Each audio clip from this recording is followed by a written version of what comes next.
Hello once again, dears. I know it's been a good bit since I made a long-form video and a voiced one much less, so we're not gonna talk about that. Today I will talk about and then this way start a new series about the Silk Road. This series will touch on like a bunch of my hyperfixation topics. Videos will range anywhere from 2 to 20 minutes maybe. So let's get into the actual planned part that's not sporadic like my shorts.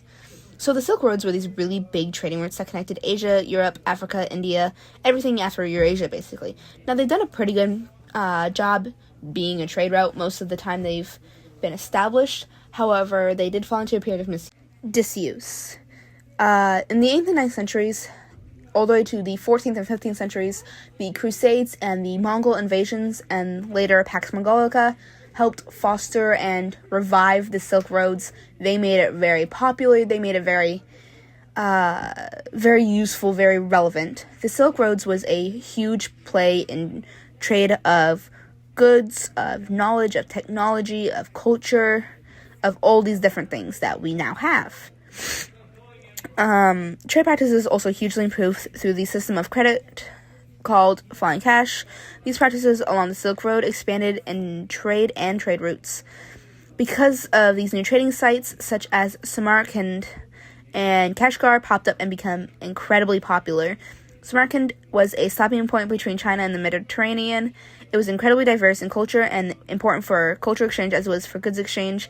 Archaeology shows that Christianity, Buddhism, Zoroastrianism, and Islam were some of the religions present there. Samarkand is known for its artisans and its centers of Islamic learning and magnificent mosques.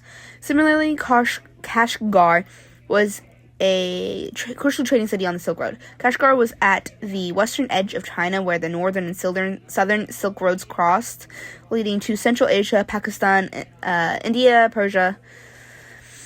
The lands were by the Kashgar River and were incredibly fertile and thus produced much agriculture technology and knowledge and all these food products.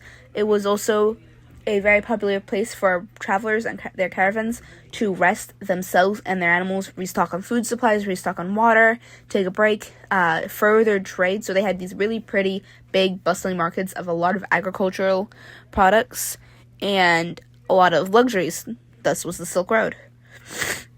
And some trading practice that would lead to an increase of trade and then later on the trading cities and such were paper money and banking houses. Paper money came about in China as a way to replace unwieldy copper coins. Paper money was able to be deposited and redistributed at their version of banks.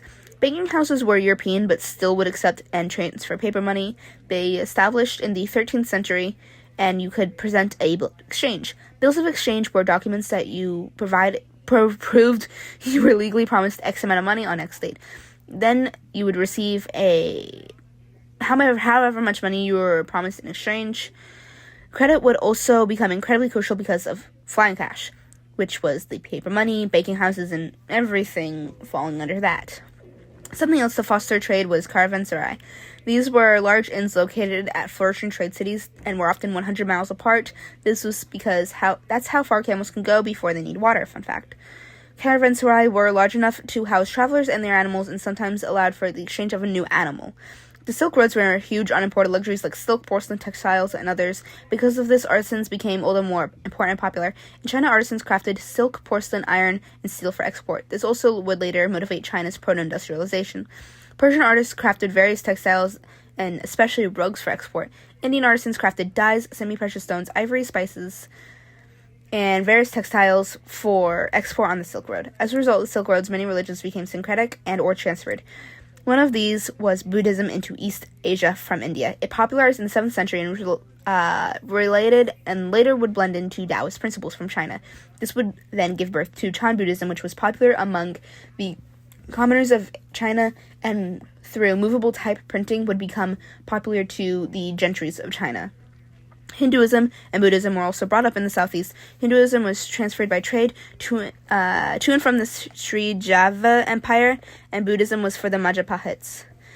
These were transferred to Sri Lanka and the Khmer Empire. Islam also spread quickly through trade and conquest and missionaries. It widely spread over Africa, South Asia, and East Asia. Religion isn't just what spread, though. Paper and gunpowder, yes, the boom powder, and bookskin are both from China and used to make fireworks. However, gunpowder was made for warfare and protection and would later spread through siege warfare and the Silk Roads, obviously. Paper-making techniques were also brought in improved studies, record-keeping, and travel literacy. Time to move on to travelers now. With literacy increasing, so did traveling and documentation of those travels. 3 huge names at the time were Marco Polo, Ibn Battuta, and Marjorie Kempt. I'll touch on one. Marco Polo was from Italy and began his travels across Asia in the late 13th century. He visited Kublai Khan's court, actually. When he returned to Italy, he wrote a book. Yes, a whole book on how impressive China was to him. At first, they were dismissed as tall tales, but